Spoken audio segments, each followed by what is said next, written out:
Those for eyes go to the lobby. Right hand side. Outside.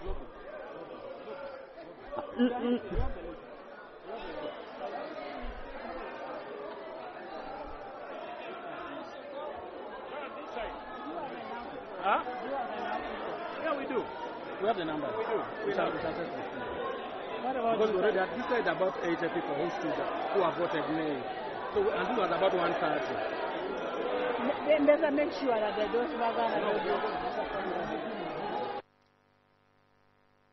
memwanyi bo balina katale nfuna bulungi waliwo okuzirima naye ng'oli azifunamu okusinga mmwe neffe tuli balimi era tukyazirima naye kati gwe imagine ekirime eky'obujjajja n'obujjajja ekiyimirizaawo abantu gwe n'okikwata n'okiwa omugwira ate n'omugamba togenda nakusasula musolo okumanya n'amasanyalaze agago n'amasanyalaze ate bano basireevu bange Abannayuganda bwe baba tebakuwadde zimala njakola kyonna ekisoboka Museveni ekisoboka kye kya mundu so mwerindirire okubagirayo emundu nti gwe leete mundu emwanyi z'omugaga ze bagambye so njagala okutegeeza muganda wange bino n'ebirala bingi bigenda kujja bibaawo nze nkyabyogerako kuba nkyassa naye obulamu bwe tutambuliramu simanyi bbanga kiri ngenda kubeerawo nga bwe twogedde ku investo oyo tugatteko dda ne naggulu nakawa that land gundi eriwo bonanza eriwo twatuuse n'okulaba nalabye terefayina ng'etaddeko amawulire ng'omukyala abadde akulira land commission nga waliwo company president ye yamulagira agiwe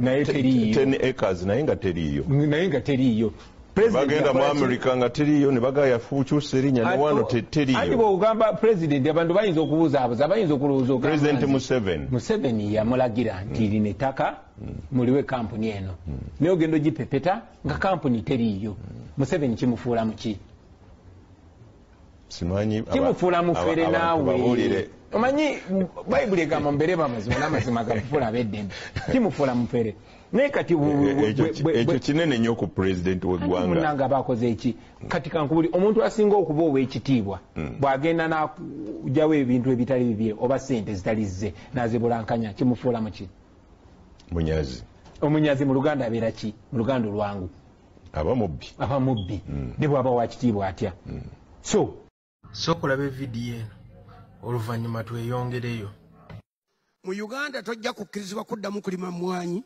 okujjako ng'oli registered farmer ekyo nakiwulidde abo baba balogo ekyokubiri buli alina omusiri gw'emmwanyi kati ate kuguwandiisa kivuddewa kivudde mu kuba nti balabye ekigambo kye bayita emmwanyi eri mu bikuta kiro kati egula 3,600 kase agula gumu 3,600 okutuuka ku gumu 3,900 kati balabye obugagga obujjira abalimi abantu abali corrupt baagala okutta ekirooto ky'abalimi nga babalemesa emmwanyi yokka gye bagambye nti ajja kukolebwa bwetyo. I speak to the powers that be. Abalimi mbaveeko beetaase kubanga si mmwe mugule emmwanyi zaabwe. Akatale kali Bulaaya, akatale kali bweru.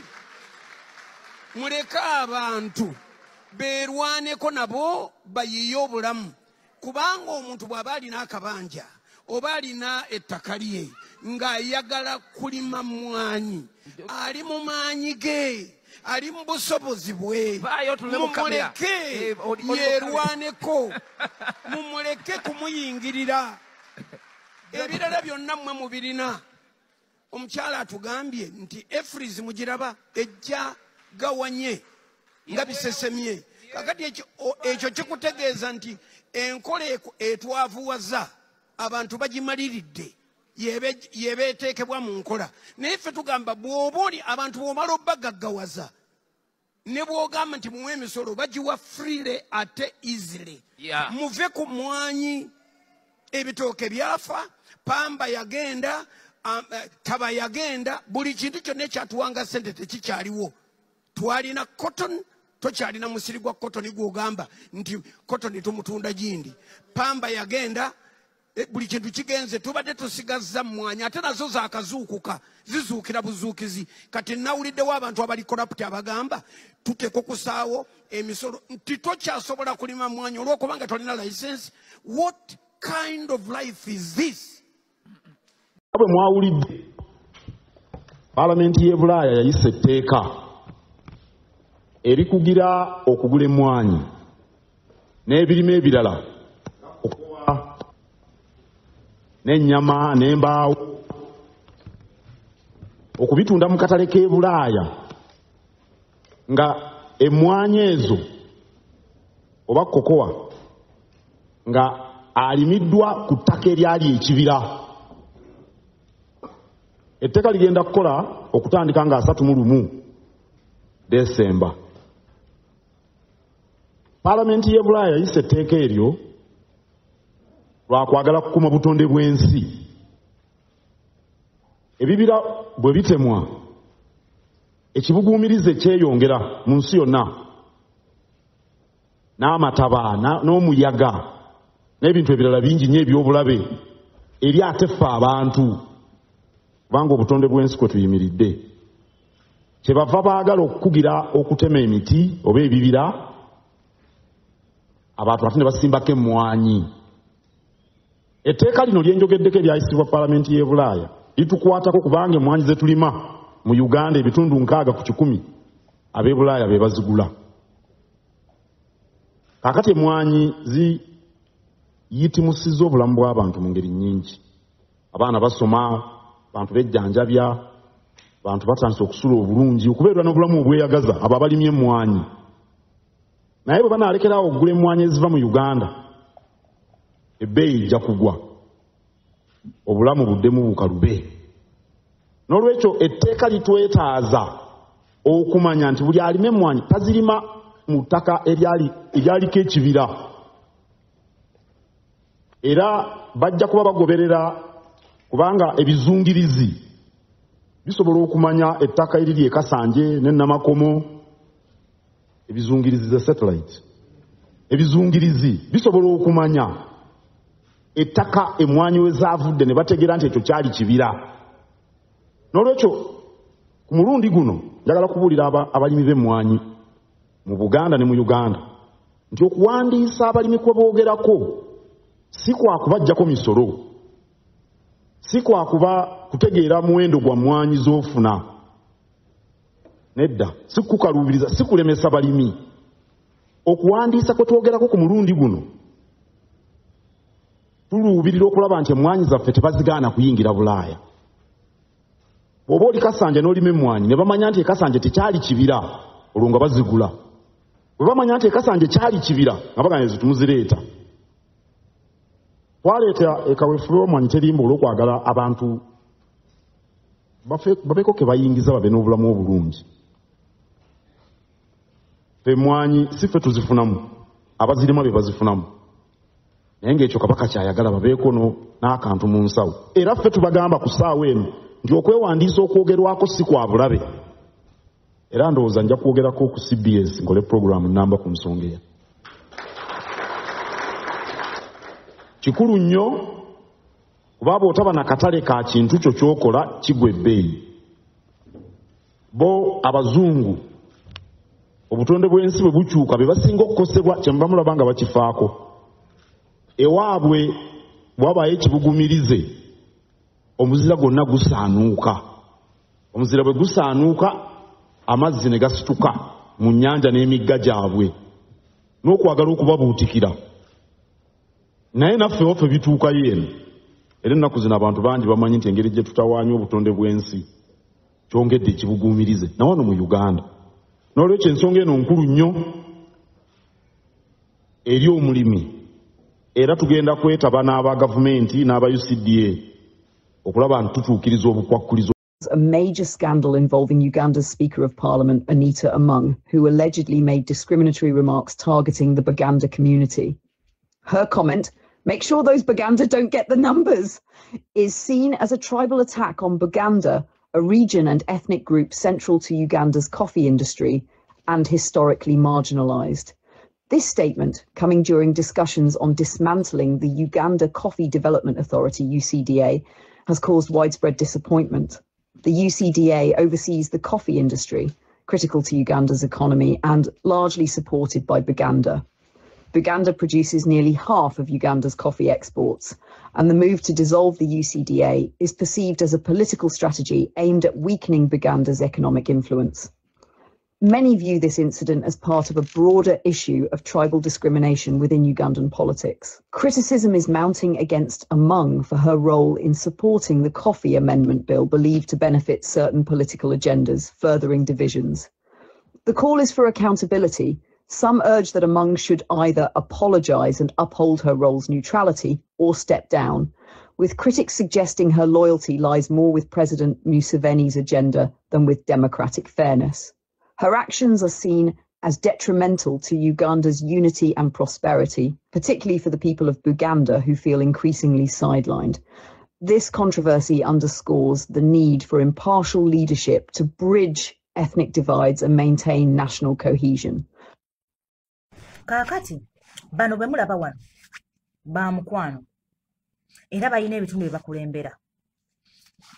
Ono Mayega yaba woki ekituuse mu Buganda tajjaayo mutwe era alwanira Mmengo era ennaku zino atulaga ye kabaka n'engoma ya kabaka agikuba.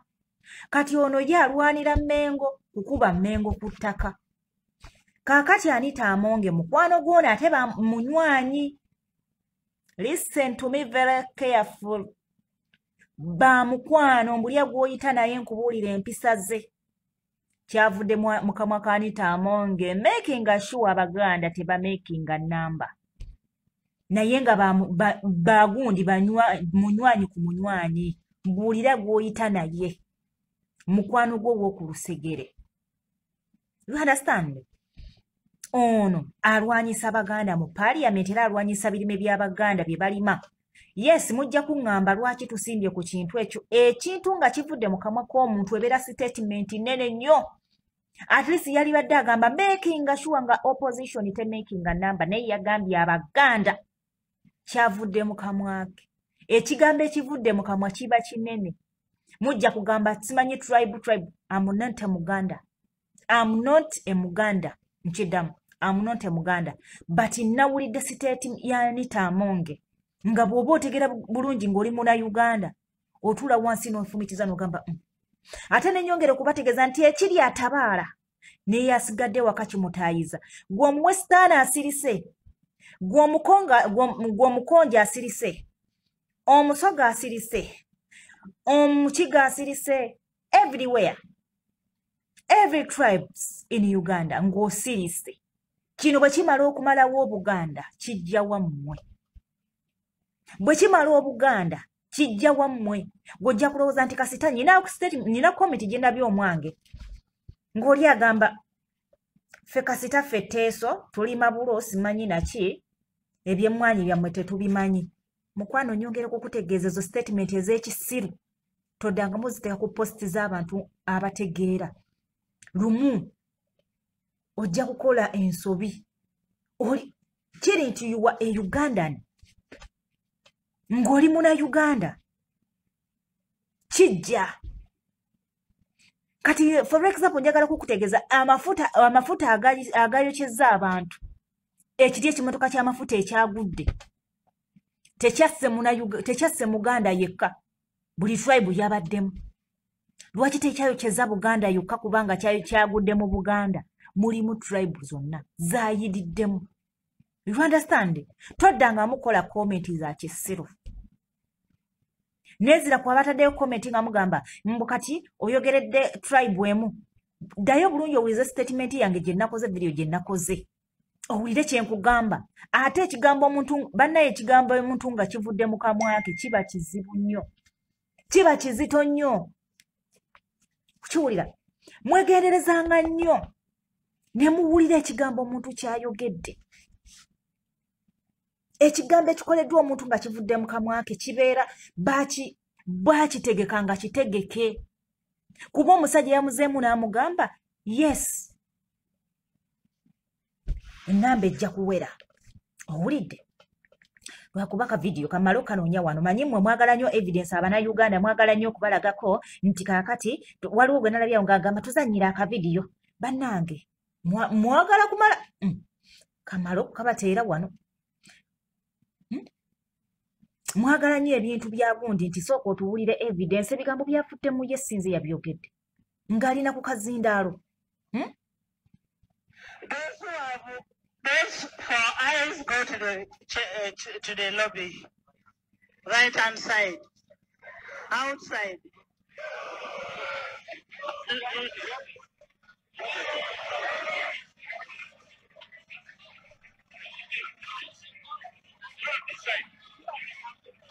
Omulaba?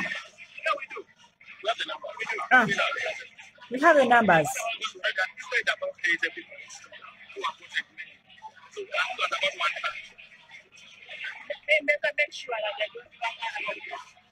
Make sure that those Bagandans not make numbers. Make sure those Bagandas does not make numbers. Okay? Those Bagandas.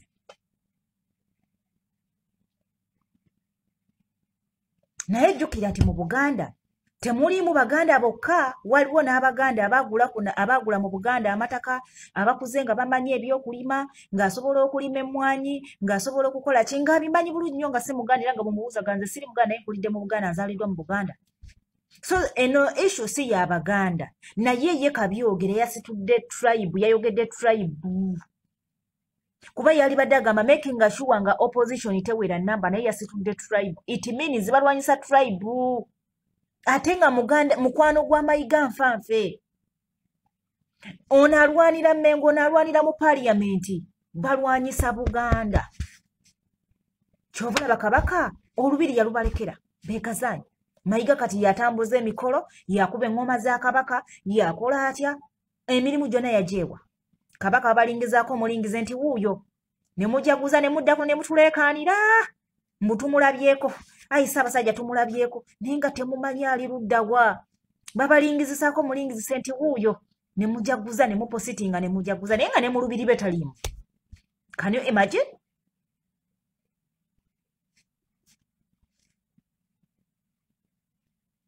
Lwakatwala ensi yange. Abagezaako okukoowoola omwami ono Charles Peter Mayiga ku nsonga ya munywanyi we Anita Amongi we yayolesezza obusosoze mu mawanga ng'ali ku fulo ya Paalamenti. Eddoboozi we lyawulikikiddwa ku muzindaalo ng'agamba nti making sure oba kakasa nti Abaganda tebafuna numbers ku nsonga y'emmwanyi. Nyongero ki bajjukiza? Omanyi mmwe muli baakujjukiza nti bano bombi nga ye mubalaba tekuli Muganda. Anita Amongi si Muganda. Charles Peter Mayiga si Muganda. Kyokka ne mukama waabwe mwami Museveni naye si Muganda. Charles Peter Mayiga agent gwe baali ku luutinga ne basiba Ssaabasajja Kabaka akatambala ku maaso ng'alowooza nti aleese omuntu aggyeewo munnaaye Former Katikkiro Ddaani Muliika. Bataddewo Katikkiro Charles Peter Mayiga. Kumbe yali agent akolera mwami Museveni. Kati bwokera ku makya n'omuyita nti ayogere ku nsonga nti Amongi gye yayogedde ey'okuvvoola Obuganda. Nyongero ki kuzijukiza na kino nti teri asinze kuvvoola Buganda nga Charles Peter Mayiga. Kyova olaba nti incidents zonna ezituukawo nga bavumye Ssaabasajja Kabaka tojja kuwulirayo defendant, tojja kuwulirayo bagenda kuvaayo kugamba nedda omuntu oyo akolebweko era ogenda kuwulira muntu wa wansi ate gwe bagamba nti tayagala Buganda oba tayagala Ssaabasajja Kabaka. So ate singa baba bavumye Katikkiro Charles Peter Mayiga radio ya Ssaabasajja olaba nti bapresenta balina emimwa, bw'olaba nti abakungu b'emmengo boogera nga bavumyani Charles Peter Mayiga omusajja ono. So kitegeeza nti we tubeera tubala abantu abasinze okuvvoola Obuganda y'ono nnamba emu. Ate era nyongero kibajjukiza nga Abaganda oba ng'Obuganda nti ono ng'akyali ku ntebe ya Katikkiro. Kino kikyali kigguza luggi, kino kikyali kituuza. Okutyoboola n'okutyoboola katandika butandisi, we tulaga mwetegekerewo. So ate bwenzirako ku nsonga eno eyaleetedde okubeera nti Anita Amongi ayolesa obusosoze mu mawanga ey'emmwanyi. nze nyongera okubajjukiza bannayuganda ennyanja bagitwala mulaba nkimanyi emmwanyi si Buganda region be bagifunamu bokka kimanyi nammwe abali mu Western region wadde muli nnyo mu bintu by'okulunda muyine emmwanyi ewamu abali mu Eastern region muyine emmwanyi so kitegeeza nti ffenna abannayuganda on the other way oba on one way or the other tuyina engeri gye tugenda okubeera nga tukola ki tubeera affected vanira baamutwala essaawa zeeno mu mwani mutabani wa Museveni oba babayita Saniniro yayagala okubeera nga akola ki atwala ekintu ky'emmwanyi lwaba ogwo nze njagala ne babitwala byonna nga bwe baatwala ennyanja bulijjo ab'ennyanja bakaaba ng'abalimu emmwanyi mugamba kasita akyafuna kasukaali kati nayo kabagitwale w'obadde ojja ekikumi okimanye nti nno tulina okwekwatakwata ne tulwanira ensi yaffe ne tugoba bano abagwira naye ng'ekyo kiri bwe kityo nze nsaba buli kimu bakitwale gwe naawe ali eno nga nange gyendi nti munnaaye tuli abroad munnaye tuli mu ddungu muli abroad yo in London yo where muzimba ennyumba zammwe mulina rentals e Uganda time egenda kutuuka ng'omusolo gwe baakuteekako okusasula buli mwezi togulina tosobola kugufuna mu nnyumba zo wazimba kubanga abapangisa nabo tobayina kuba n'abapangisa nabo bakola tebalina ssente otuuka ekiseera nga gavumenti ennyumba zo wazimba eyina zitwala bino bigambo byange naye bijja kubaawo gw'olowooza nti no oli eno olyokke okolera munnaye bukadde bu naye z'okoze we batazisende bajja kuzikutwalako ng'olaba ng'olemeddwa osasula emisolo so nze awo weŋŋambira nti kino kikyali kituuza ffenna tujja kiwuliramu kati mmwe ababadde bali awo nga mukoowoola Katikkiro kansubire nti nno mbannyonnyodde bulungi ono tabangako Muganda ne yatoobodde yaba si Muganda ne gwe bakolera si Muganda kansubire mwawuliriza bulungi nnyo ne sipiiki y'omukulu Dani bannaye tubeere ebintu ebimu nga tubiteekako mu matu sikimanyi nti oba abantu abamu mulayika mulina ppamba mu matu nga temubijjukira nze naye nze ndiwo okukibajjukiza buli woolabanga omuntu atyobodde obwakabaka bwa Buganda kimanye nti nno omuntu akyasinza okutyoboola obwakabaka bwa Buganda ye Charles Peter Mayiga omwami ono gwe mulaba UCDA ekitongole ekyo kikulu nnyo kuba kyekirabirira omutindo gw'emmwanyi ogulimibwa naye n'obungi bwazo wamu n'okuwa amagezi abalimi era ffe kampeyini kaweefube ono owammwanyi terimba tumukoze ne UCDA emyaka gino 8 enjawulo buli omu agiraba abantu abasinga balimi era ndooza abantu abayimiridde ku mmwanyi bali obukadde nga 15 oba n'okusukkawo mu Uganda kati ekitongole ekirabirira obulungi bw'abantu bano tekyagala kukwatibwako waliwo abagamba nti bakireseewo tumale okulonda bakijjewo nga 2027 atuuse kijja kuba kyabulabe era gavumenti eno neeba ekozeemu ku nsobi ezisinga obunene kasookedde ejja mu buyinza bw'erisalawo okwabulira abantu abasinga obungi balimi bw'ojjawo ekitongole ekibalabirira obaabulidde era ejja kuba nsobi nnene era ffe tulowooza nti ekitongole kya UCD kyagala okwongera obuwagizi ensimbi ebikola babituuse ku bantu abaabulijjo abasookerwako mu byalo ebisookerwako eyo ewala ekiruhuura n'ennamakomo ebyobufuzi ebyesigamizibwa ku kulwanyisa Buganda temwawuliddeyo gyayogera akaama ne kafuuka ka lwatu waliwo gye yakubira akaama ne kafuuka ka lwatu n'agamba akasa nti Abaganda abo tebaweza omuwendo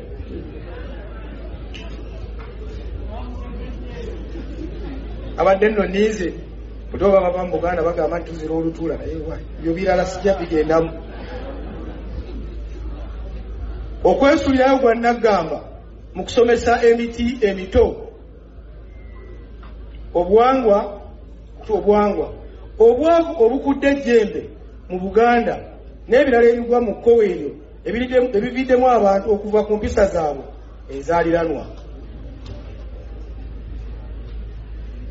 eyo buli muntu alina ekifaananyi ky'alina mu bulamu bweyo katuuse ku bulamu bwennyini bwaffe guno okugombagana mu buwangwa n'ennono okunnyonnyola okwangu okwekigambo okugombagana kwe kukubagana oba okugwaŋŋana mu malaka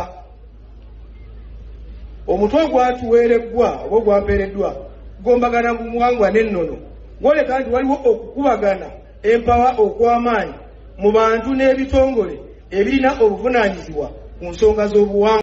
Trying to destroy the country and saying Anita must resign. Resign and go where? I am still around. Mchala Anita nsaba okusomesa mama speaker. Nti eziva mu mwanyi ng'oggyeko bannannyinizo abatunze mwanyi. Nannyinizo owookubiri bwe zifuuka foreign exchange ye Uganda. Era Uganda mu ssente ziva mu mwanyi mwegule eddagala. Nyabo gwe omulunzi w'ente ate ly'ojjanjabya ente ezo nerikujjanjaba. Ssente gavumenti zefuna mu mwanyi ze zizimba amasomero mwe mwasoma ku university nga bataata bamwe tebasasula fees kubanga ssente zavanga mu mwanyi zabasasuliranga. Tewaliwo mulundi nagumu Uganda lwe yali etunze matta oba nte neyingiza wano foreign exchange azimba malwaliro akola nguudo azimba Paalamenti omwo mwe wabadde otudde. Eyo Paalamenti yazimbwa ku ssente ziva mu mwanyi. Awo wennyini n'akatebe mwe wabadde otudde weeti ng'obyogera ne wiigi ku mutwe. That is the money that comes from our foreign earnings. Era ng'ekimu ku byo mwanyi.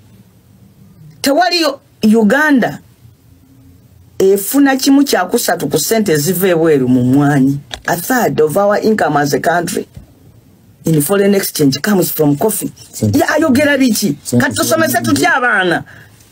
Abaana tubasomese ekinga speaker mulamba tamanyi nti nofuna mu mwanyi tekitegeeza nti boogirime manju. Kati speaker nti tamanyi nti nno nti mwanyi yereetere eggwanga ssente. Speaker Paalamenti okuyimirira mu ntebe empunde bw'etyo ey'ekitiibwa n'ayawula Abannayuganda mu mawanga nga instructinga n'abakozi ba Paalamenti bakole ekisoboka kyonna nti eggwanga erimu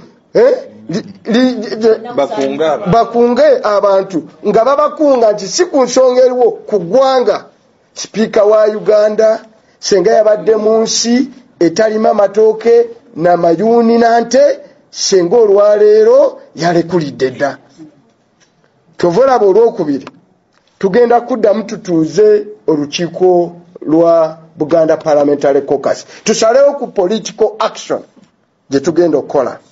Naye banaabanga awulira alinamu ensa bwandituuse olwokubiri nga yeetondedde bannayuganda n'abantu ba Buganda.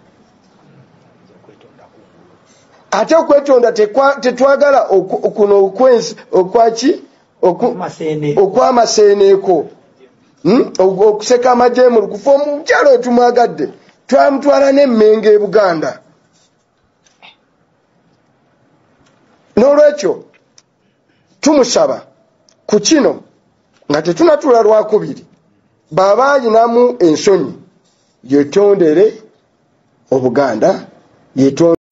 Hey, Anita Amongi, I've got some news for you, and this news is wrapped under the title, "You're not one of them." Look, you might graze cattle with them, but hey, you're not one of them. You might shake hands with them in the corridors of power. You're not one of them. You might occupy an office they appointed you to, and that might make you think you're part of the chosen one. No, you're not one of them.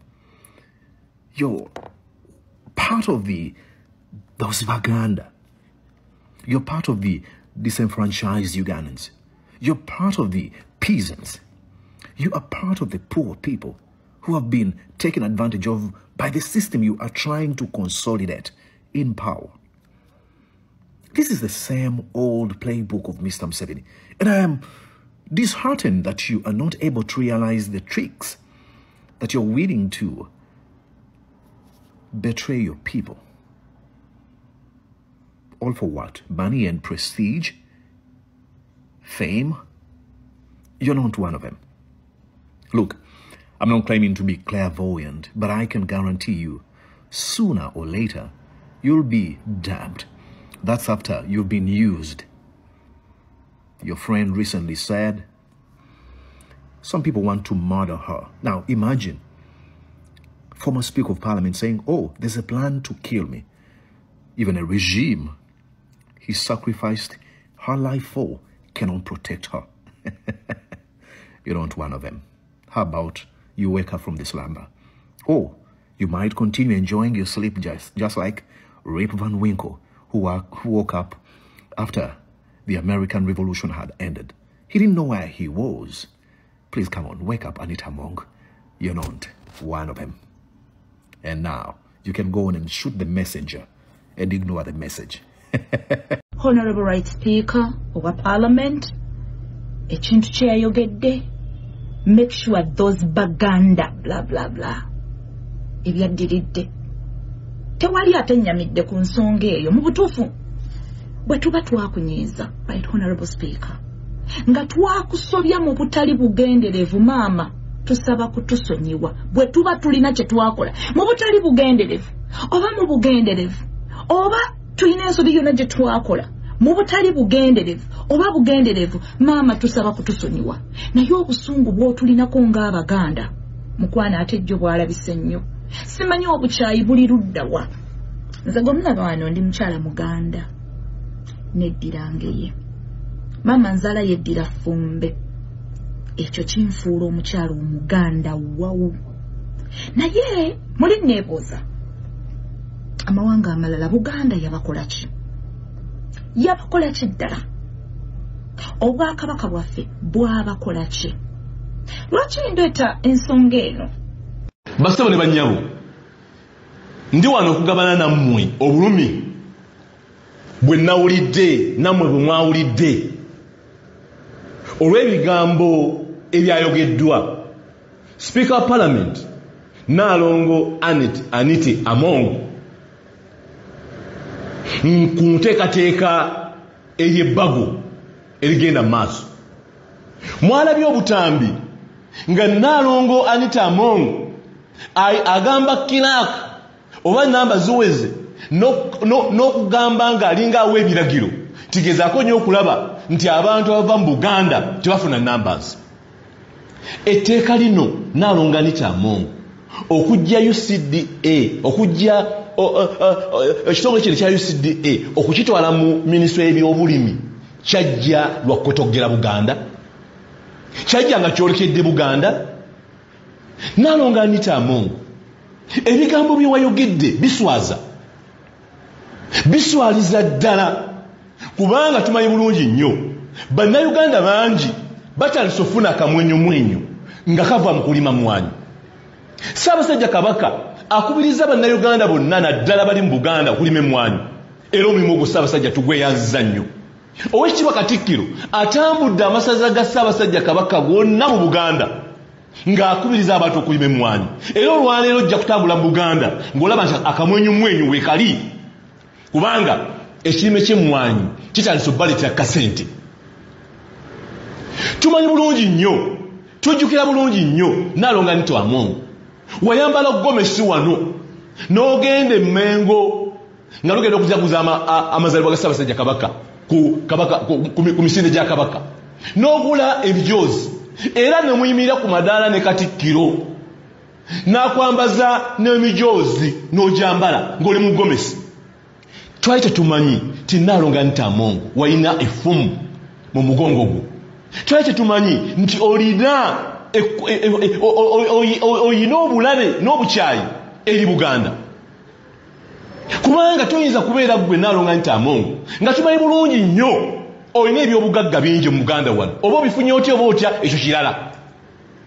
Naye n'obeera nga ovuddeyo okwagala okusanyusa, kubanga ayagala emmwanyi zive mu UCDA ye mwami Yoweri Kaguta Museveni, yagala emmwanyi zidde mu UCDA, President wa Uganda.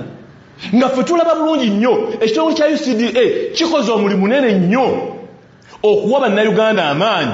Kyova olaba nti olwaleero tuwogera ku billions kumpi 2 UCDA zeerese mu balimi b'emmwanyi nga zigenda mu kitabo ky'eggwanga.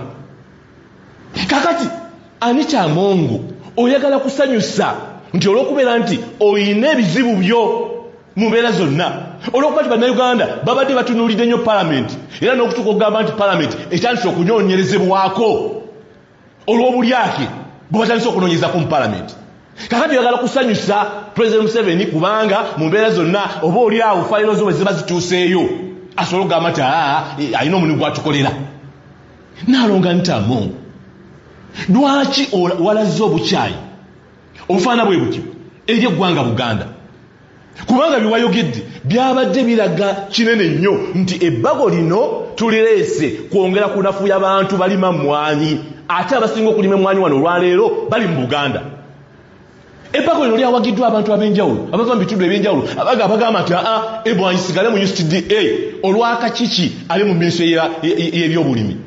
N'olwekyo Naalonga Anita Amongi, ebigambo bino byatukoze bubi nnyo, naye Mukama Katonda omutonzi waffe w'amaanyi, ebigambo byewadolooza nti okola kaama, Mukama n'akuwanika n'ebivaayo mu lujjudde, era emikutu gyonna bye bitambula.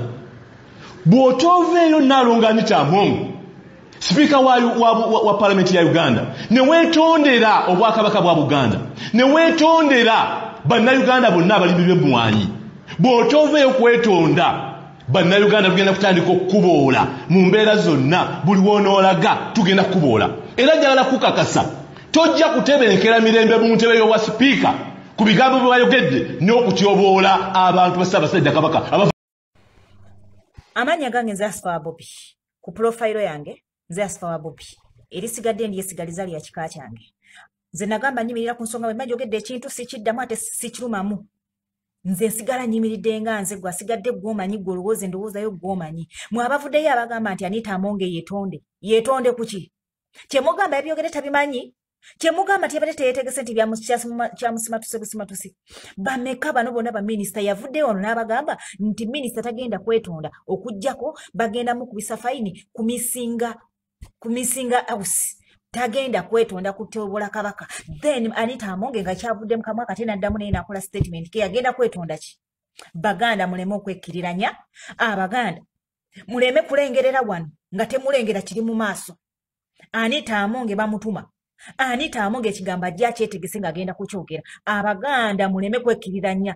Ndabiye abagenda nga beekalakasa. Anita Amongi ajja twetondere. Teri kwetonda nga yeetonda ki? Kiki kye yeetonda? Nga kenyini be bavudde bagamba nti teri kwetonda. Ne bagamba simanyi esamu bikoze bitya. Eyagenda n'atoobola kabaka ekayunga. N'avaayo n'agamba nti tagenda eky'okwetondera kabaka si kikulu. Lwakiri baleeta omusango gwa gundi simanyi ogwaki? Okumisinga house, okumisinga parliament. Kati agenda kwetonda ki? Teri kwetonda. Anita Amongi kino ekintu ekyogeza bukyayi. Bulijjo balwanyisa Obuganda, balwanyisa Abaganda. Abaganda bali mu makomera abafulootize bati. Abaganda bali mu Buganda bajeera. Abaganda be batalina mirimu. Abaganda be batalina basula. Abaganda bamenyedde amayumba. Abaganda bababidde ettaka. Abaganda babonoonedde ettaka. Buli kimu bakyonoonye kiri mu Buganda wano. Kiki kyemugamba kyagenda okwetonda? Mumuloza yagenza okukyogera nga takimanyi. Yabadde akimanyi ate era ng'amanyi mugenda kuliya kitinga. Then bwe mmanga mwasaze okuliya kitinga mugukume gwake. Mugwongeremu bwongezi gwake. Anita Amongi resigninge. Wadde nti ne Museveni anaabasigaddewo naye mukimanye nti kati tulwanyisa abo bonna tubalwanyisa. Resigninge nga ne Museveni tumupushinga. Temuleka kizibu mu parliament. Ke yavuddeyo n'ayogera ekigambo n'abagamba musimanyi Abaganda making sure nga Abaganda tebawera namba. Kambabuulireko ggwe. Katonda bw'avangayo n'akulaga omusota nti guli mu nnyumba. Gukwata ogukube togayaliriranga musota. Togayaliriranga musota oyinza okugahigirira n'ogamba nti kanguleke gugende bambi nga guyina ekigendo lwaki gwazze. Gukwata ogukube kati Anita Amongi tulina kumukuba ku muntu teri kwetonda. Yeetonda kuki? Yeetonda kuki? Wano tubadde nga tumugamba ali enguzi ne biva byonna ne bifuluma n'agamba nti ye talina gy'agenda. Amugayinga ewaya amusitiru. Yabagamba tagenda kwetonda. Then ajja kwetonda kuki? Ekyo kigambo kyayogedde kinene nnyo. Yakubye tribe namba. Nga naye yeerabidde nti tribe ye yaleeta mukama we okwo kwabologera kwatudde kwaleegera ebinnyo kwasimbira ebinnyo ng'embwa ejja amaze mu ssubi. Okwo kwatudde okuba kati saawa eno obugagga bwonna bwatuddeko n'okuzimba ekizimbe ekiri Matiribona. Atudde ku maanyi g'Abaganda. Atudde ku musaayi gwa Buganda ogwayiika Eruweero. Ogwayiika ensi yonna. Gwe tutamanyi na muwendo bameka abaafa. Tebajjanga kutusirwangako kujjanga kubukola nsobi nga mugamba nti simanyi aveeyo yeetonde kuki? Bameka abakavuma kabaka, bameka abakeetonda, bameka temutubuza Anita Amongi must resign. Enough is enough. bingi byakoze kikaze kyonga tosirika teri kwetonda kemugamba buli anabakolanga keso binga janga yetu na buli ana gwanunga gundi yafaya wini ndolo na wayiriza kabaka ngusima yatambulya simanyi munyonyi simanyi yati ngagende omujjanjaba nga yali alimba buli anajja navangeri nga asibira mu Buganda buli anajja nga asibira mu Buganda buli anajja nga asibira mu Buganda abaganda be muteberere mu Kuluno abaganda be mutakambuwale Kuluno bana abantu bagenda kuba malawo bana abantu bagenda kumalawo omuganda yenna mu lutalo lwa kulwanyisa Baganda kino kyowulidde ekyafulumye tekyandibadde nti yabadde mistake no kyabadde kiteeketeke so Baganda stand up Uganda stand up eno okusosola mu tribes bino okumanyira tribes fena tuli omuntu ogu tekuli gundi tusituke tulwanyisa Anita Amongi kuba kati Anita Amongi alabika waali ameze obumonde oyo gwe mulaba kati sawe enakula kusenyusa mukama we nti kyonna ajja kukyogera kubanga amanyi aliko buli wamu bumusibe buli kye bamugamba okukola ajja kukikola kulw'okuba yeegule wa mukama we kuba buli wamu amanyi musibe so kati naffe tulina kumutekako muliro tulina kumutekako mukono gwa kyuma teri kuzikiza atakulekera nawe tomulekera ono Anita Amongi atumanyira bumanyizi Anita Amongi abeemukedeya gye muli oyo Anita Amongi afubutuka wamwe twetaga ku ddoboozi lyammwe abeebukedeya twetaga ku ddoboozi lyammwe temutugamba nti Anita Amongi azalibwa bukedeya bw'omu mulekera mwe kutumanyira tebajjanga kutumanyiranga kino ekikasa kijja kujjanga nga kiveeri nga kyesiga omuzigo nga kigwesiga mu bwongo nga kijja kitugolookera teri nze mbiganye ebyo byokwetonda nga yeetonda kikye yeetonda teri kwetonda alizayininga atuviire wadde ne Museveni batugamba ekizibu kya Uganda Museveni n'omulala ajjeko tulwanyiseeko oyo omulala naye nga kino ekizibu ekirina ebizigo mu bwongo nga kivuddeko okuva eri waggulu ku ntebe waggulu batusosole ne kino ekina Uganda kinnaffe kino ekyayeyulusa omuzigo nga kirowooza nti kizungu nakyo kitusosolere mu ggwanga nga nakyo kina Uganda tukisobola kino kyekolerako teri buli bwe munaasosolanga buli bwe munagamba nga nti bandi ajje yeetonde munaatuusaawa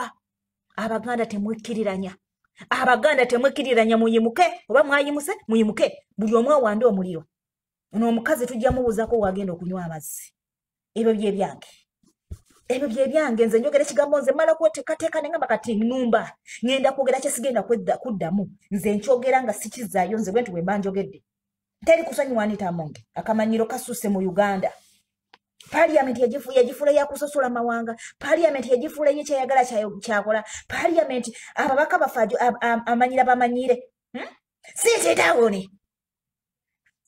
shut up mama nyabo Anita Amongi naawe olondebwa abantu nga ababaka baffe balondebwa abantu naffe ffe tukulonda era okolera ffe tolowooza nti okolera Museveni tojja kutumanyira nga bwotyo tupameko ku mutwe kubanga okolera Museveni tojja kutumanyira ffe tukulonda ffe tukuwa sente zaffe z'omusolo ate ogatteko n'okutumanyira n'okusosola mu mawanga kyogamba sente ze bakuwa ze bakusasula ziriko ezawukana nti zino za Muganda zino ze Bukedeya zino za gundi sente zikuweebwa ziriko gundi amanya nti zino zivudde mu bagundi zino zivudde zonna ziri awantu awa lekerawo okutumanyira kikazi gwe kirina omuzigo mu bwongo eshiya bwe tunaba temulowooza tunapama mu nnyumba tugenda tupame mu nnyumba oba tukuba amabere mu kyoto teri kwetonda tebiriyo n'oregistering olina yiika mmeka ez'emmwanyi kakati ate bo tebatunuulidde emmwanyi batunuulidde yiika mwe amaaso mugatadde ku mmwanyi mwenna naye kino kibba ttaka mu Buganda kubanga bw'ogenda okuregisteringa ng'omulimi w'emmwanyi oregisteringa ne yiika ozirimidde nti bw'aba alimira ku yiika 10 olowooza alina eka mmeka bayinza okukuyamba ne bakutega bali ensingo bennyinde ennungi si mmwe mwagala okuwuga mulinga embaata oliwulira biranga ku leediyo nti yeebase bulungi naye yafudde kikutuku bwe nejebuli eno omanyi Jakane enfaye walezeemu okulaba ku mukyala we mu kifaananyi walira bebikola bya dodo ku kikopo kya chai n'omanya nti wamma ntunula. Ene mwanyi si ye tageti nedda wabula eddongo kwerimibwa ye tageti nti owandiisizza yiika mmeka ez'omusiri gye mwanyi nti 5 kyona alina yiika 5 ez'emmwanyi kitegeeza ate gy'alimira amatooke naye waliwo 5 tumupangira aveewo. Baana ba Buganda bagenda kusaana onula bamayiga mwatambuza projekiti y'emmwanyi terimba ebizungirizi biri mu bbanga bigenda kubalaba mwenna Amerika eremu okujjokketta amafuta. Elemo okujjokketa koni gwe bagamba ali mu bibira gundi ebizungirizi byayo ne biremu okujjokketa koni nga bizekketta misiri gya mmwanyi. Abo be bagenda okutta abaana ba Buganda bonna babamali basanyewo.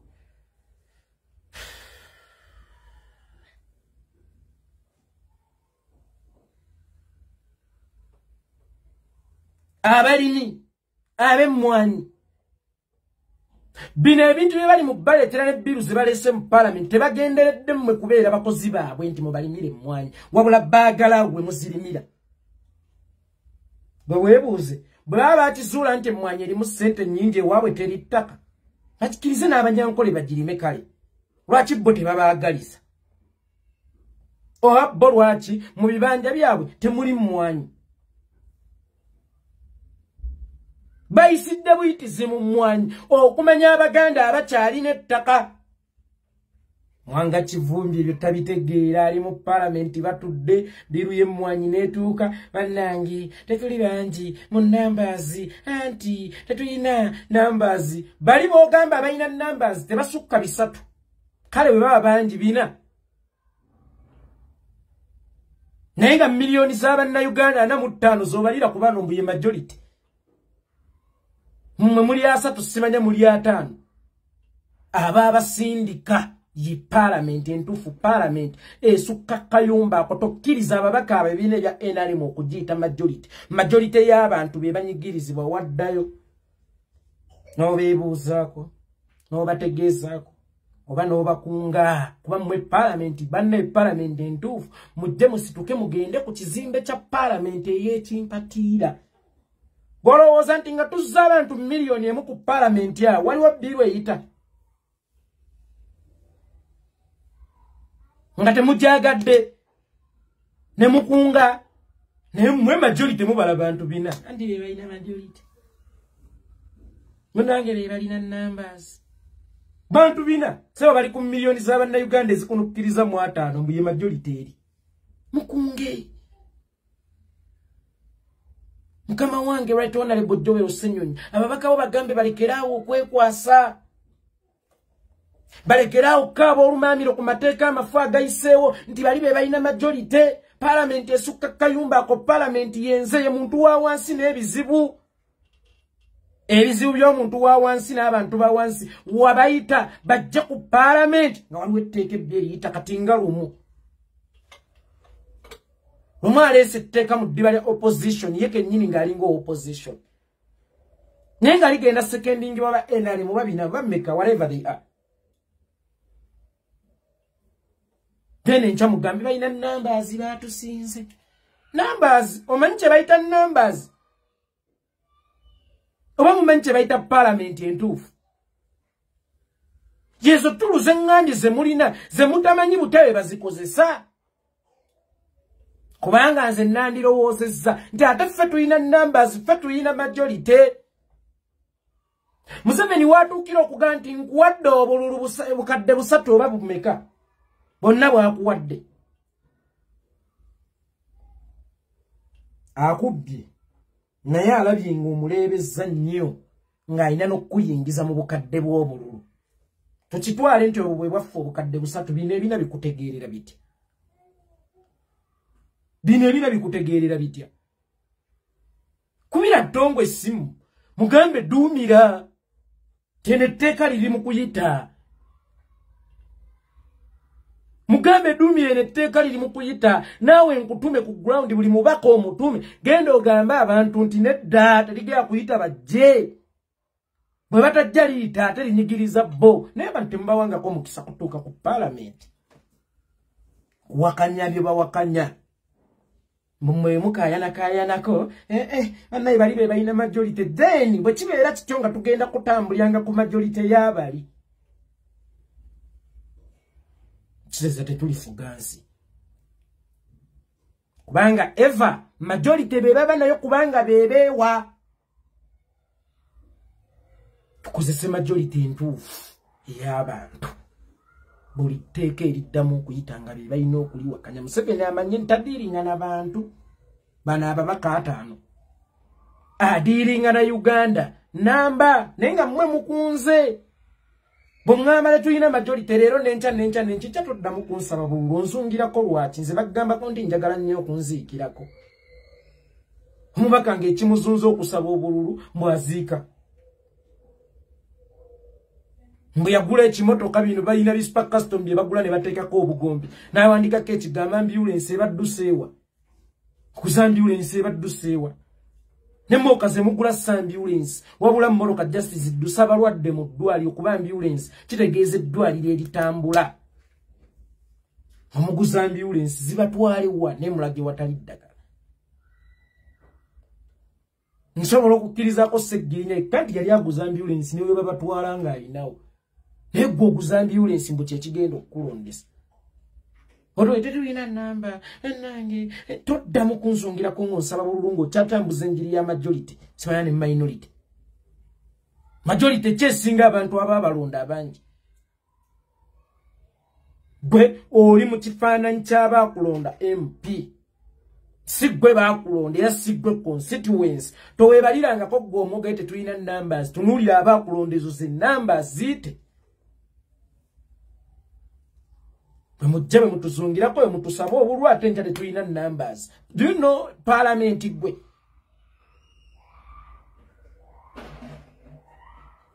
kati ne wano ndi mu Paalamenti era esobola okubeera Paalamenti eteesa ne bawulira era ne bateeka mu nkola Paalamenti ngazi esukka kayumba ako n'ebizibu by'abantu byennyini Paalamenti kubanga mwe muyita okubasaba obululu mugende mubakiikirire eddwaliro ly'ennajjokye eddega terigenda kuddamu ku bulamu olwo oluguudo minisita wa wakisi mukwano gwange yamuteeka ku bunkenge omwala abeeka sensero kugenda kubaddira muyita mu bizibu by'abantu okubasaba obululu ate bwe mutuuka eri ne mbagala tetulina numbers then mulibeera ddi ne numbers then naffe twesige nti kakati eggwanga literedde mbadde mmanyi nti temwalondebwa kugenda kulyayo nakwekwasa bwe mutalina numbers awo tewaba nsonga lwaki mubeera mwalondebwa obuzito bw'omusajja tubulabira mu kusoomoozebwa zino entono z'olina zo zikozesezza otya lw'okuduumira ababaka era bajjukize nti numbers tuzirina yeffe we have the numbers fe majority bw'abagga nti baatuwa obukadde 3 mbu simanya bwatuwanguliddeko kati bwe 3 butegeerwa batya abantu 4 in the name of numbers.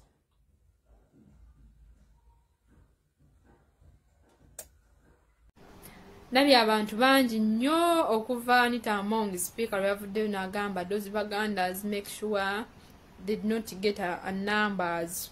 Abantu muvuddeyo ne munyiiga naddala Abaganda era mwebuuza ekibuuzo kino wammanga bannange Anita Amongi Abaganda twakola ki bannange Omuganda yakola ki bannange ki ffe nga tubaagadde ekyamazima kiri nti Omuganda talina kye yabakola naye ekibi ekituwalanya obudde buno ekitukozesa byonna bye bakola kubanga Omuganda ayina emputtu mubakalubiriza embeera era bwe busungu bwe babayinako bino bye bakola essaawa eno baagala otwala emmwanyi buli regioni ya Uganda eyina ekyobugagga kyayo nga olaba mu Buganda nti tuyina emmwanyi naye ne mu regioni endala bayina ekyobugagga kyayo kati ezo regioni zonna baabitwala dde era biri mu ngalo zaabwe okugeza nga regioni ya Busoga balima bikajjo era kimanyiddwa nnyo ebikajjo biri mu ngalo zaabwe Omusoga alima ekikajjo naye nga talina gyagenda kitunda nga alina kitunda mu bo bwe bamukolera akatale kati ne mu Buganda bwe baagala essaawa eno emmwanyi bakugamba kiro emmwanyi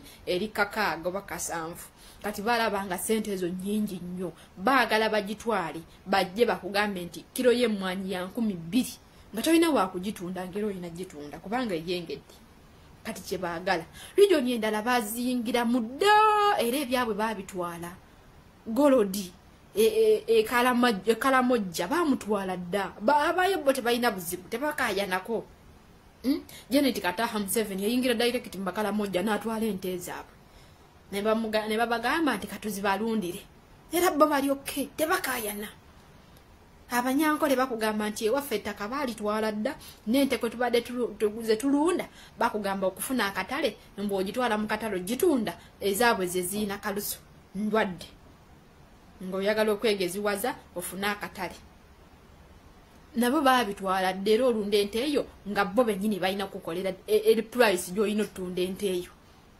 kati wano mu Buganda tukyalina chance mbuffe tubadde tukyalemezaamu n'ekirime kyaffe eky'emmwanyi tukyakirina kati bwe busungu bwe batuyinako nti ate ffe tuganye ate bagezaako tunyonyola tetukkiriza kwegamba bwe busungu naye tetulina kye twabakola ate kyemmanyi era nzikiriza nti ne kabaka waffe otuukamu eyo embeera ze zimu ku nsonga ezo yagaana omuganda omunyigiriza era kyova olaba bayita mu Muganda yennyini ne baleeta kyapa mu ngalo kwe kutandika otwala amataka gaffe bayita mu Muganda yennyini kubanga tukimanyi bulungi obwakabaka bwa Buganda tebunyigirizangako Muganda era bakireeta ne tukisanyukira kumbe bayise muffe bo bennyini bebeekwesa emabega waakyo okitegedde era ensonga lwaki mugamba omuganda kabaka afiirawo ne kabaka waffe ku Muganda afiirawo era kabaka embeera mwali kubanga ataasa Muganda oba ataasa Buganda ye n'asalawo yeesaddaake kati bwe busungu bano abasajja be bayina kubanga nti gwe Omuganda bakuteekamu obudde bungi ne bakunnyonnyola infact tebasobola nakuyingiramu bo ne basalawo nga bo kubanga ate be bali mu buyinza tebasobola kujja mu Buganda ne basalawo nti kino kibeere na kino kibeere tebasobola balina kwetooloola kwegayirira kuyita eno okukusala amagezi mangi nnyo kuyita mwono like bibanyiiza era bwe busungu bwe bayina naye gwe Omuganda tolina kiwali obakoze yadde naako naye be bakola okutwala ebintu byo bye bibanyiiza era balabanga bakuteekamu obudde bungi nnyo abalala bonna bakkiriza gwe Omuganda gwani yensonga lwaki bakulinako obusungu Muli mutya bakomrezi kansuubira muli bulungi. Anita Amongi byayogedde twabiwulidde naye njagala okutegeeza nti ofiisi si gwagisooseemu waliwo abagisookamu ne bagirekawo ono omukyala gwe ntadde wano omulaba yazanyirayo seeri emizannyo gye gonna tonnatuuka namukoota n'amuyambako n'okukwata mu ssemateeka y'eggwanga n'amunyweza mu buyinza ppaka kati neeraba bw'atunula ozani yabimukola ono olanya yabeera mu ofiisi eyo n'akola katemba ne bamupoizoninga n'agenda ne Brian n'afiireyo tebalaga na mulambo gwe tetumanyi babaziika na kofini weeyagala empola abaganda babasanga batojja balekawo njagala bategeeza mmwe basajja mmwe n'abakazi ba indigenous Ugandans abeekubana n'eyosoli okubonyabonya bannayuganda mukoze kamanye ng'abakoza n'obudde obudde bwe buweddeyo agenda ate ajja kubatta bw'anaabata baseffe bannayuganda tubalinze temunaye mugenda kunywa mazzi kuba saa yonna gavumenti yammwe eva mu buyinza ssente nnungi naye weegendereze obutayonoona mutima gw'omunda omulungi ogwonoona n'ozikozesa bubi ekiwemula omugagga kusesemantula naye sipiika wa Paalamenti wabadde tomanyi nti ogeyo Obuganda naye nga kamera kweziri wabadde tomanyi nti okuba akaama kiraka wa Paalamenti nti making sure nti abaganda tebaweza nnamba Obuganda bwabakola ki Obuganda bwe bwajjula omwoyo ogubasembeza ogwaniriza buli muntu mwasalawo kubuyeekera buyeekezi gwe sipiika wa Paalamenti si gw'osoosa okutuula mu ntebe omwo ate si gw'osembyeyo njagala mulabire ku byafaayo history repeats itself ebyafaayo byeddiringana owulidde entebe eyo mwoli mwe mwali Rebecca Kadaga ng'ayise etteeka ery'ebisanja entebe eyo mwoli mwe mwali Rebecca Kadaga ng'ayise etteeka erya age limit olwaleero ali luddawa you are not the first and you are not the last to sit in that chair n'olwekyo ebintu byokola bikole ng'ogenderera Abaganda wano we muzimbye, wano we muzaalidde, n'abasajja mubafunidde wano. Juzi twakulaba ng'ogenze Mmengo ng'okwenya nti Obuganda olina wamu nabwo. Olwaleero wabuwebukidde.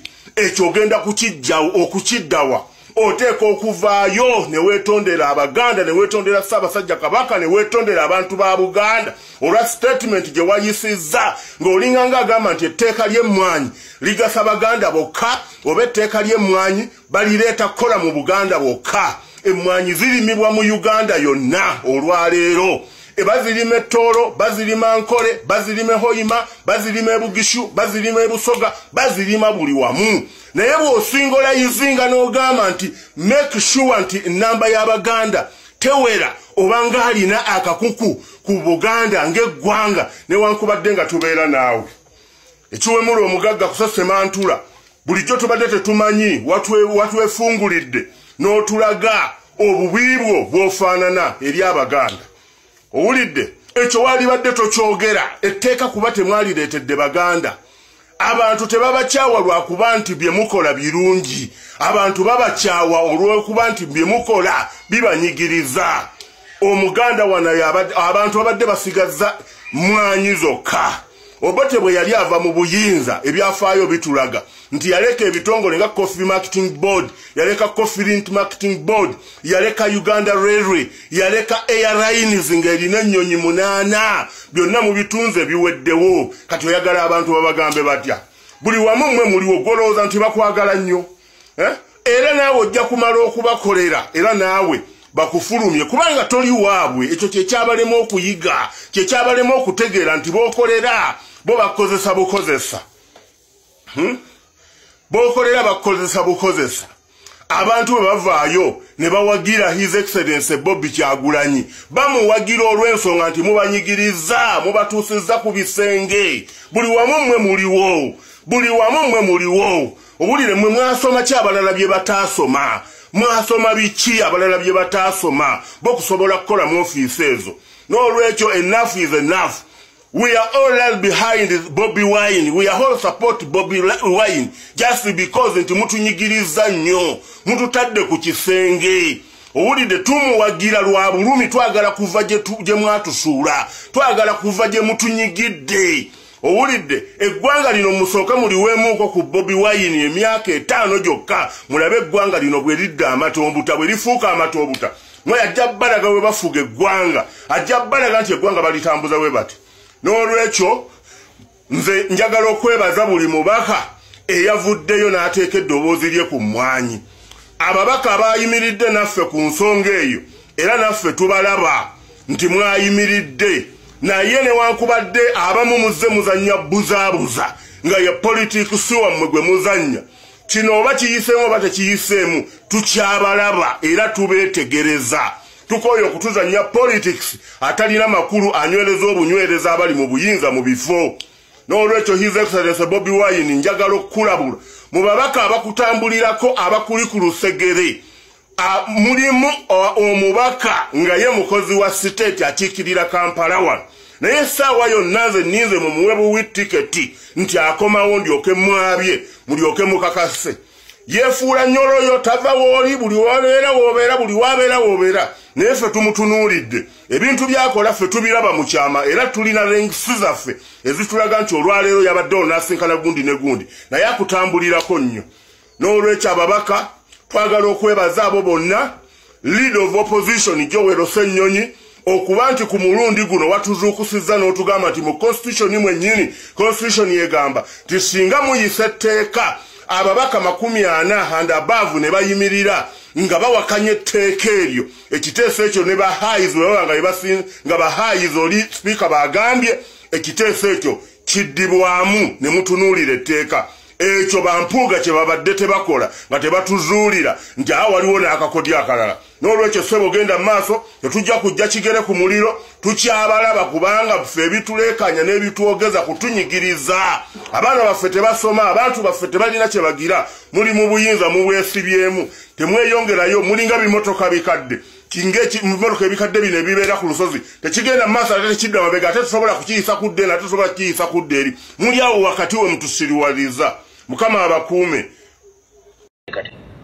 ky'abannalwanda bw'ogenda obbeetegereza nti mu nsi zonna bwe baali wano nga tebalina nsalo yonna na bwakabaka bwa Buganda bajja batambula era waliwo eyampabula wano nangamba nti akijeri gyali tebaamutta era mulamu naye bwe bajja batambula nga batambula bwe bati Mwankole baliraanwa baabwe nga n'olulimi kumpi bawuliziganya baasooka Kigezi eri abafumbira olufumbira n'olunnalwanda terwawula naye abafumbira tebakweka bannalwanda baabagoba bugobi nti mweyongereyo ne bajja Mwankole ne Mwankole olunnalwanda n'olunyankole bawuliziganya era bwe boogera omu asobola okuwulira munne naye Mwankole baabateeka mu refugee camp Nakivale ne babateeka eyo abaavaayo ne bajja wano Lwakasiisi bw'akwata entebe ng'afuuse ow'amaanyi ennyo yalagira babatte ente zaabwe baaziya ensuku baazisaawa n'okubatta baabatta ne baddukayo Lwakasiisi oyo era kikyali kimusibiza mu kkomera naye wali nga bajja batambula nga babagoba Mwankole mweyongereyo bajja okutuuka ku nsalo ya Buganda ne Ankole waliwo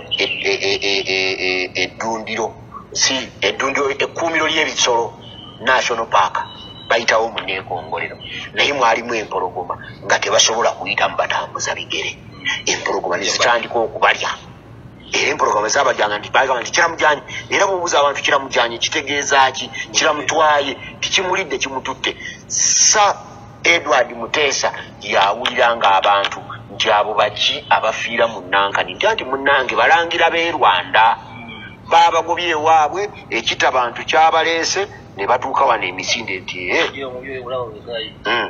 yankubanga bansebyo yakwata bubi nnyo omumanyi musirikale oli agenda eri banange tubadde tukyanyumya wano omukulu ono n'alabawo omusajja yamukuba empi naye ng'obusungu abumulinako bungi naye mbadde kugamba nti bwe bajja Sir Edward Muteesa n'abakimawo n'agamba nti nedda abalangira tebayinza kuzikiririra awo n'abaleeta ne babasindika Namutamba mu Ssingo ne babawo okubeerawo era tebaali mu refugee camp bwe bati Abanyarwanda bwe baayala ne tubawasa ne bafuna abaana baabwe n'okubazaalamu ne tubazaalamu nti tulina abaana bangi wano abafaananye nga bazaaliddwa mu abo naye Mwami Museveni olw'okuba nti kino ekintu akyute ku ddaala lya waggulu nti n'Abannalwanda bawala n'Abaganda okusinga bannaabwe bali ababasindika mu nsolo zibalye era omuntu yatuuka n'ekiseera n'agamba nti abo baatulisizanga ku ndagala bajjajja mwe baali naye ng'ayogera nti bajjajja mwe baalisizanga bajjajjaffe ku ndagala wa myaka 3 wa myaka 2 tabimanyi na kubimanya naye mubuuze ffe tulina n'engero nti otunula Sseddoolo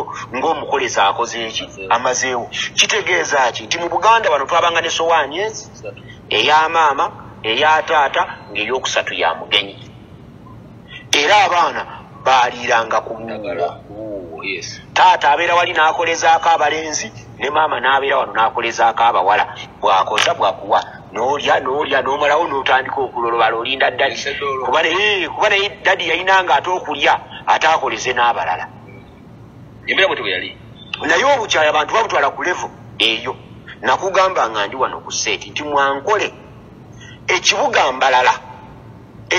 Mbalala ebizimbe 9 ku buli 100 ebyakirimu nga Museveni tannajja mu buyinza agamba nti okuva 86 okudda wansi ababizimba Baganda bannannyini byo Mwankole oli mu kibuga Mbalala kati genda mu Bukama bwa Nkole bwonna temulimu nnyumba ya bbaati yazimbibwa mabega wa 86 ng'eyagizimba tapakasangako Buganda ekiriyo era ekikopeeno buguli kikwano gyaffe nakyaliwa nga lisema tenyumiza emboozi yewaabwe nga nseko okufa obufi bintu byonna byoga bituufu tubadde twogera ne mukwano gwaffe w'Obungereza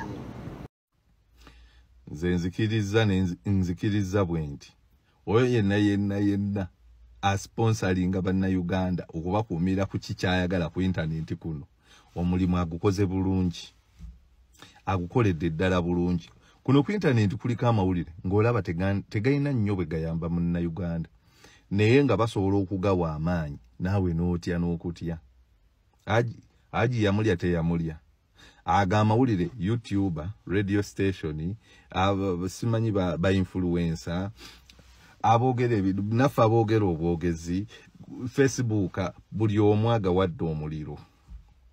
Ne babuze ku kyemwanyi tekinawo kibakwatirako. Kubanga nze kinewunyiza bw'otambuzo olabanga waliwo ekigenda mu maaso.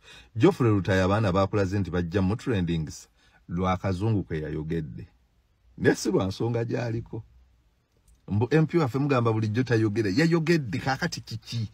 Ensonga yaabwe si nti yayogedde. Ensonga yaabwe si kiki eyabaddeko. Ensonga yaabwe yayogedde. Ne mutuufu mulimu bw'okeera ku makya n'osaasira abantu abayiirawo bannayuganda omubiri. Ne yeewaayo n'aleka ebibye ne yejjako essanyu kwegamba n'afiirwa ng'abayiiriddewo mbu omubiri.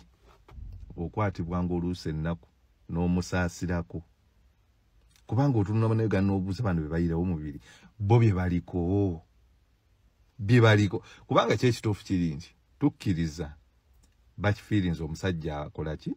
Abafuze bubi. Batch feelings. Naye be baliko bali ready. Kwegamba nabo bayina eyo ennyonta. Kuba ennyonta balinga abagirina. Naye tebali ready kubeera kwezo nsonga. Kwegamba kubeera nga buli kimu. Ayi bannange.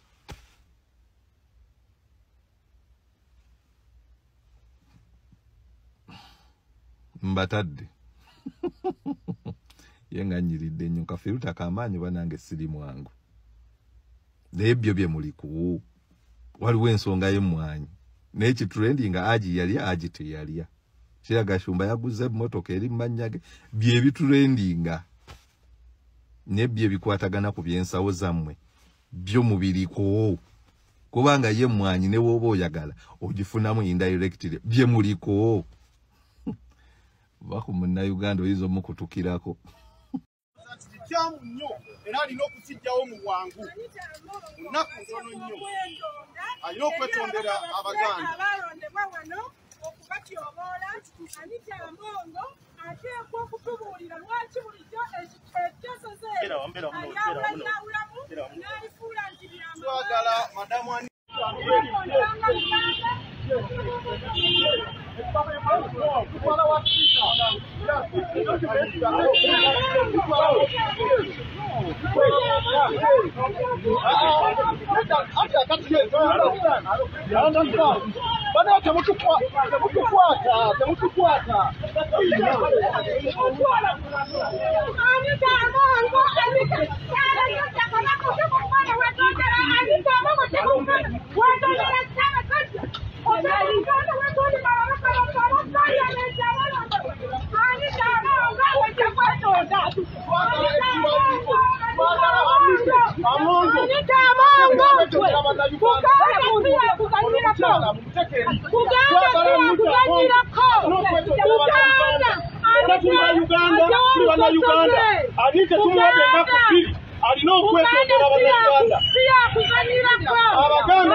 okwetonda ekigambo kyeyayogedde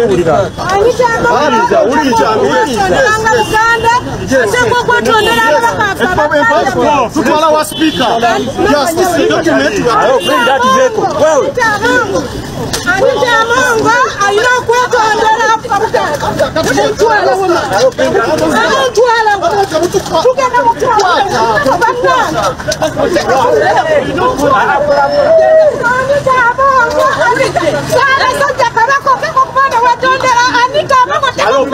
watondera Ssaabasajja oteekwa okufaana watondera ababaka baffe aba Paalamenti abalondebwa Anita Amongi ojja kwetonda. Twagala ekiwandiiko twagala Anita Amongi kwetondera bannayuganda omukyala mumutekeri twagala Anita Amongi n'okwetondera bannayuganda Anita tumuwadde ennaku bbiri alina okwetondera bannayuganda si yakuzanyirako Anita yetondera Abaganda mumutekeri mu maaso omukyala ayagala kubeerawo wano kino ekiwandiiko kwate ekiwandiiko ng'otwalire sipiika twala ekiwandiiko kino gwanya nti kitte bannamawulire mukwate ono yatwalire sipiika Anita alina okwetondera abaganda. Anita alina okwetondera abaganda. Bannayuganda abaganda nabo bantu. Abaganda bantu. Twagala Anita yetondera abaganda walizayinge akola abaganda nabo bantu. Twagala Anita Amongi ateko okwetondera abannayuganda. Anita Amongi tuwandiko kino twala mu Paalamenti ya Uganda. Anita alina okwetondera abannayuganda.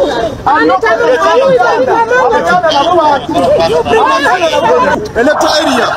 Yes, Katabu Moses nze Lord Councillor. Yes. Obuzibu twagala Anita yayogedde ku baganda ng'agamba abaganda tebalina kubeera mu Paalamenti. Twagala abaganda betondere. Abaganda nabo bannayuganda. Ngabona babacholi, ngabona babalango, n'abanyankole bonna bannayuganda. Tetusuubira Anita kwogera ku kintu ekyo kubanga speaker wa Paalamenti. N'olwekyo batukutte naye ekiwandiiko kikino tubadde tukitwalira speaker wa Paalamenti. Era tujja genda maaso tumwali ennaku ntono nnyo. Trying to destroy the country and saying Anita must resign. Resign and go where? I am still around.